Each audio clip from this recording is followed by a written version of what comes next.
Les arrestations ont eu lieu au lendemain de la victoire revendiquée par un groupe armé contre les milices soutenues par l'Italie, payées pour stopper l'afflux de migrants en Europe au départ de Sabrata, un des points de départ du dangereux périple à travers la Méditerranée.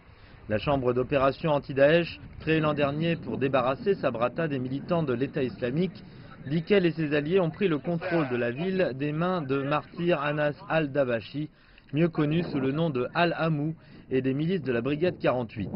Le chef de la Chambre a lancé un appel à l'aide à la communauté internationale samedi, disant que ces hommes avaient découvert un camp de passeurs dans une situation absolument tragique, avec des femmes et des enfants ayant désespérément besoin d'aide.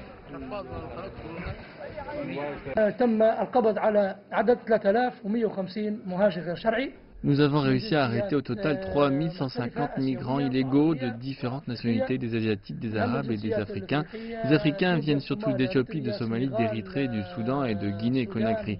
Les Asiatiques viennent principalement du Bangladesh et parmi les Arabes, on trouve des Yéménites et des Syriens.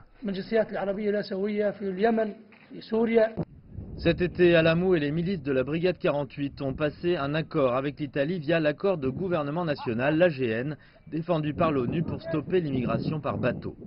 Grâce à cet accord, les migrants sont beaucoup moins nombreux depuis juillet. Mais il a provoqué aussi un retournement de situation de la part de milices locales qui craignent le retour en force d'Al-Hamou et des milices de la Brigade 48.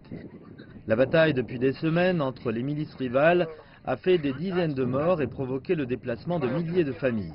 Toutes les factions impliquées dans la bataille sont sous le contrôle nominal de l'accord AGN qui met en place la coopération avec la chambre d'opération anti-Daesh pour sécuriser la ville.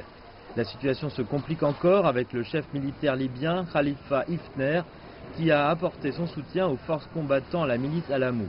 Haftar dirige les forces armées basées dans l'Est et soutenu par le Parlement, soutenu par l'Occident lui-même qui est le rival de l'AGN.